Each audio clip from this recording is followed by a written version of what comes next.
भगवान विष्णु ने भगवान शिव के तांडव को रोकने के लिए सुदर्शन चक्र का प्रयोग किया था। देवी सती के हवन कुंड में आत्मदाह करने की खबर भगवान शिव को लगी तो उन्हें भी बहुत ज्यादा क्रोध आया। भगवान शिव उसी हवन कुंड के समक्ष पहुंचे और माता सती के पार्थिव शरीर को निकालकर अपने कंधे पर उठाकर तांडव नृत्य करने लग गए। नमस्कार, D5 चैनल हिंदी के प्रोग्राम धर्म धरोहर संस्कृति में आप सभी दर्शकों का बहुत बहुत स्वागत है। इस प्रोग्राम में हम आपको धर्म धरोहर या फिर संस्कृति से जुड़ी ऐसी बातें बताते हैं जिनके साक्ष्य आज भी मौजूद हैं। आज हम आपको बताएंगे कि कैसे भगवान विष्णु ने भगवान शिव के तांडव को रोकने के लिए सुदर्शन चक्र का प्रयोग किया था। ऐसा क्या हुआ था जब उन्हें अपने सुदर्शन चक्र का प्रयोग करना पड़ा। वैसे तो हम सभी जानते हैं कि सृष्टि के रचयिता भगवान विष्णु, महेश और ब्रह्मा जी हैं, लेकिन कभी कभी ऐसा भी होता है कि ये तीनों देव आमने सामने भी हो जाते हैं। आज हम आपको यही बताएंगे कि ऐसा क्या हुआ था कि भगवान शिव के तांडव को रोकने के लिए भगवान विष्णु को सामने आना पड़ा। आखिर क्या था ऐसा, आखिर ऐसी परिस्थिति क्यों उत्पन्न हुई कि भगवान विष्णु को अपने सुदर्शन चक्र का प्रयोग करना पड़ा। बिल्कुल सही कहा मैम आपने। आपको ज्ञात, सभी को ज्ञात होगा, भगवान श्री ब्रह्मा के पुत्र दक्ष, उन्होंने अपने पुत्र दक्ष को अधिपति, ब्रह्मांड का अधिपति नियुक्त कर दिया। अधिपति नियुक्त होने के बाद बेटे दक्ष में दंभ यानी अहंकार की प्रवृत्ति पैदा हो गई और उनकी पुत्री यानी कि सती, जो भगवान शिव, देवों के देव महादेव की पत्नी भी थी।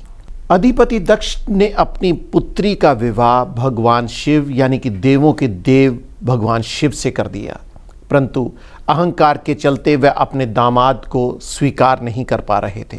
यही कारण था कि एक बार अधिपति दक्ष ने एक ऐसा आयोजन किया जिसमें सभी देवी देवताओं और किन्नरों को आमंत्रित किया। सभी उस समागम में शिरकत करने के लिए पहुंचे। जब उनकी बेटी सती को इसके बारे में ज्ञात हुआ कि उनके पति यानी कि भगवान शिव को आमंत्रित नहीं किया गया है, तब सती ने भगवान शिव से कहा कि वह अपने पिता से ये पूछने अवश्य जाएंगी कि आखिर उन्होंने अपने दामाद को आमंत्रित क्यों नहीं किया। भगवान शिव ने काफ़ी रोका, परंतु पत्नी की हट के सामने भगवान शिव भी झुक गए और सती अपने पिता के पास उत्तर लेने के लिए पहुंच गई कि आखिर उन्होंने किस कारण से भगवान शिव को आमंत्रित नहीं किया। भगवान शिव को उन्होंने आमंत्रित नहीं किया, इस पर देवी सती भी क्रोधित तो थीं, मगर फिर भी उन्होंने अपने पिता से इसका उत्तर मांगा। पिता से उत्तर मांगने पर जब पिता ने भगवान शिव को गालियां देनी शुरू कर दी, यानी कि उल्टा सीधा कहना शुरू कर दिया, तब देवी सती को क्रोध आ गया और उन्होंने हवन कुंड में ही आत्मदाह कर लिया। जब देवी सती के हवन कुंड में आत्मदाह करने की खबर भगवान शिव को लगी तो उन्हें भी बहुत ज़्यादा क्रोध आया। इस क्रोध पर उन्होंने अपनी जटाएं उखाड़कर जमीन पर दे मारी। जब उन्होंने जटाएं जमीन पे दे मारी तो उससे वीरभद्र और महाकाली उत्पन्न हुए। वीरभद्र और महाकाली को आदेश दिया कि जाओ दक्ष प्रजापति का हवन कुंड समाप्त कर दो। वीरभद्र और महाकाली वहां पर पहुंचे। उन्होंने हवन को शांत कर दिया। साथ ही उन्होंने दक्ष प्रजापति का सिर काटकर भी उसी हवन कुंड में डाल दिया। बिल्कुल सही, उसी हवन कुंड में जिसमें माता सती हुई थी, यानी कि उन्होंने अपना आत्मदाह किया था। भगवान शिव उसी हवन कुंड के समक्ष पहुंचे और माता सती के पार्थिव शरीर को निकालकर अपने कंधे पर उठाकर तांडव नृत्य करने लग गए।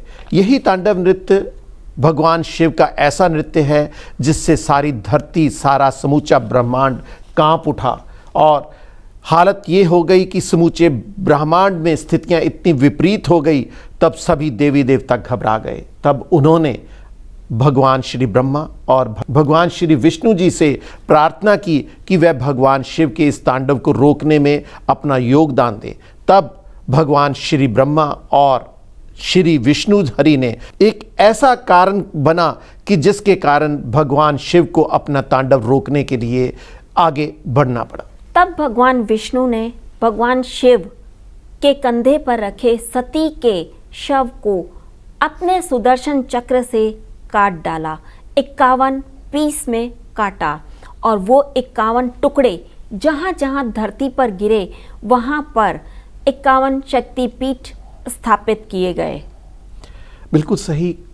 आज भी वो 51 पीठ इस धरती पर विद्यमान हैं और 51 पीठ में से 42 शक्तिपीठ भारत में विद्यमान हैं, जबकि बांग्लादेश में 4, नेपाल में 2, पाकिस्तान, तिब्बत और श्रीलंका में एक शक्तिपीठ है, जहां पर आज भी भक्तजन मस्तक निवाकर अपनी मनोकामनाओं को पूर्ण करते हैं। यही शक्तिपीठ माता सती की याद को ताज़ा करते हैं। उन्हीं के आज भी ये पार्थिव शरीर के अंग इस धरती पर विद्यमान हैं, जो भक्तों के लिए आज एक आस्था का केंद्र भी बने हुए हैं।